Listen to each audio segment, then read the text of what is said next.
Alright, so I have had some requests to talk about some subject that I find to be rather entertaining, and the talking just freely format is something that some of you seem to enjoy a bit. So let's do that. Let's cover some, to my opinion, positive stuff, and also goof a little bit on some of the crazier stuff out there, because I wanted to talk about movies, but more specifically about YouTuber movies today. Because there used to be a time where I would cringe insanely hard at YouTuber movies, because a lot of them were frankly bad. Despite me being a preeminent expert in the field of bad movies, for some of them can still give you a pretty good time. Spending money on one, and let alone going to the theaters to attend a premiere, would not exactly be on my to-do list. I mean, in an era where the likes of Amazon can give you such wonderful works as War of the World, who would spend money on watching, I don't know, Airplane Mode? Remember that movie? The one that had about, what was it, 2 dozens of the worst people that you can ever imagine in it? I remember a comment in one of the trailers going like, if this plane crashed IRL, we could have saved future generations. And I mean, that is something that is pretty out there to say, a bit extreme, but I mean, he's not entirely wrong. Not every single bad YouTuber movies could be something like, let's say, Fred the Movie, that was not good, but ended up kickstarting something like the sleaze aesthetics that we got some years later, and oddly enough had featuring a lot of interesting people, like John Cena of all people. Also, like YouTuber movies and wrestler cameos is like a mystery that's like, it's part of the DNA. Kind of like the Smosh movie has Stone Cold Steve Austin in it, now that I'm thinking about it. But the bad movie aside, though, YouTubers still managed to make some pretty decent stuff. And some of them crossed the realm of being decent to being pretty freaking good. And Markiplier's Iron Lung was slated to be one of these. Now, this is a passion project by Markiplier that is directed, acted, and I do believe also written by him. It is also a fully self-funded endeavor as far as I could understand, that is based on a video game with the same name, Iron Lung. Now, I will admit, Iron Lung was not exactly a game that I was super infatuated with. I wouldn't say that I loved it, but I definitely got it. It's like an hour-long game that is good at conveying the claustrophobic horror that make for good streaming content. But despite me not exactly being a fan of it, I understand the artistry behind it, and its lore is actually rather intriguing. There's an introductory synopsis of the game that goes like this. Decades ago, every known star and habitable planets vanished, leaving only those who were on space stations or starships. This event became known as the Quiet Rapture. With supplies dwindling and infrastructure crumbling, survivors are searching for any trace of natural resources in a universe of barren moons lit by a ghost light of vanished stars. And so Markiplier, or Simon as he is known in the movie, plays the role of the main character with a dark past that has to uncover the mystery of this moon, and he's sent there aboard his vessel, the Iron Lung. That is as much as I can tell you without getting into spoiler territory. Also, the reason as to why I can't dig further into it is that I haven't exactly watched the movie yet. I was planning on perhaps getting time to watch it around the premiere, but on the 3rd would be the date, so tomorrow. I didn't just quite have time for it, so perhaps this upcoming weekend I will go to Copenhagen to actually attend that. For, you see, it is an indie horror film that was released in theaters 3 days ago in the United States, January 30th. With some limited screening internationally. And believe it or not, for the average European, driving 40 kilometers to watch a movie is a bit of a chore. But regardless, the box office of this movie has been great, with a domestic return of nearly $18 million and almost $4 million internationally, putting it in second place to Sam Raimi's Send Help. And I can't help but emphasize just how cool this is, because He did it himself. And yeah, before you say it, there is obviously a trusty fan base of subscribers and viewers at large that were mobilized to check out the movie.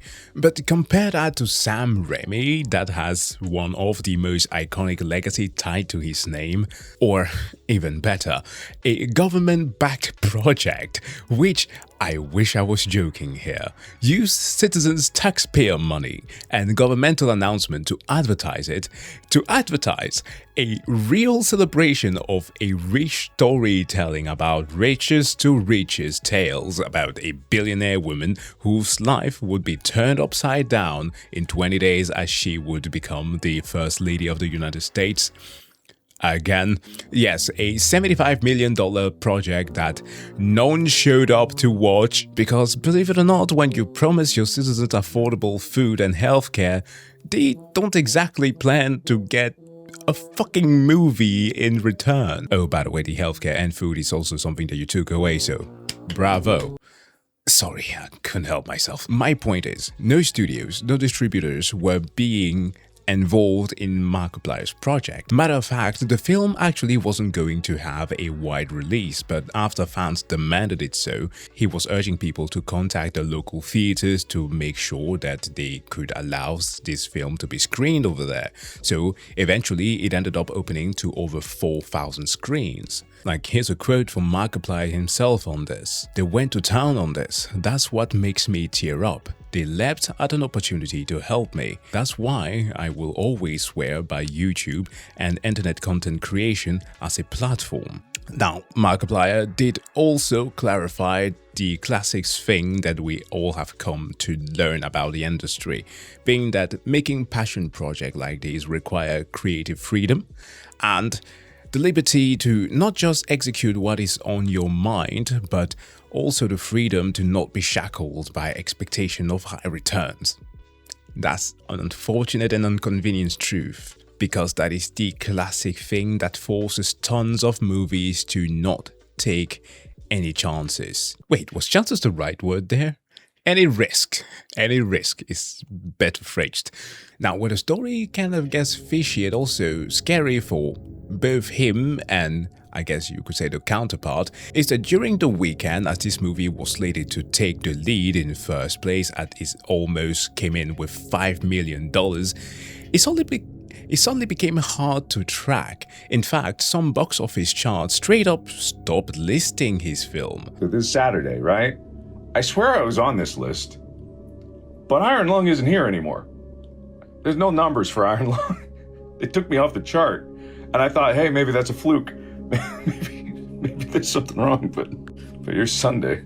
I wake up this morning, which reports the day before's numbers. I'm gone. I'm not even above Hamnet. Why'd you take me off the chart? I feel like I deserve to be on the chart. Now, you have the likes of Forbes here who were speculating that this was likely some sort of glitch, but the wider internet did not exactly take those barnacles that they were spewing out. Some heavy backlash ensued, and suddenly Iron Lung was back on the second place, taking over the spot of Melania. Like, see? It's not just because I'm politically pilled that I mentioned this movie, it was straight up cheating. Now, is it possible that it was a convenient glitch? Yeah, but I don't think it was. But regardless of the case, I think that this is a good thing for Hollywood to see. And that's not because I'm here to try to sell you on the typical narrative of modern movie sucks. They don't, at least not all of them. It is of course true that over a decade or more now, big studios have relied on the money glitch that would secure them a good revenue and good returns, namely attaching a project to a franchise that they deem too big to fail. But the thing about glitches is of course that they eventually get patched up.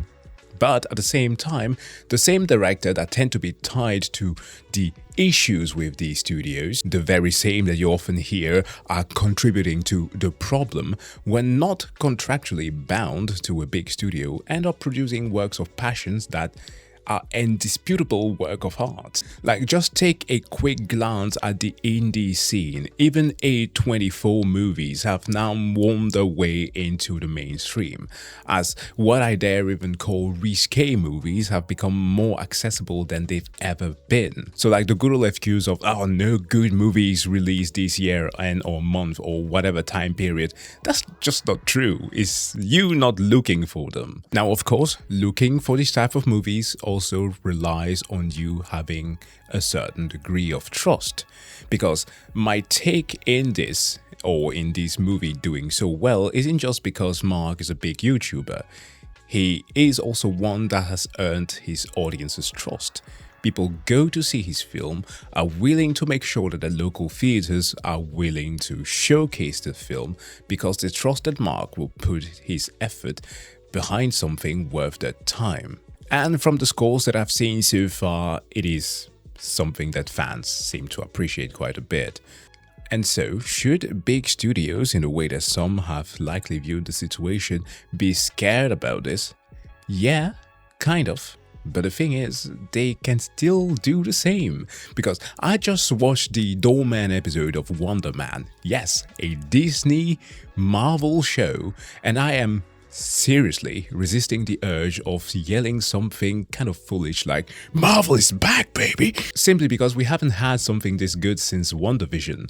But the studios, of course, rarely get hit with reminders like this unless, of course, they get to be as bad as the degree of, let's say, fucking Melania, a movie that sold 1 seat. How is this possible? But hey, you know, as long as big studios continue to release movies that just barely pass the bar, it won't be good enough for them to get the success of the likes of Markiplier, and that's why he might be, in the eyes of some, be considered to be a threat.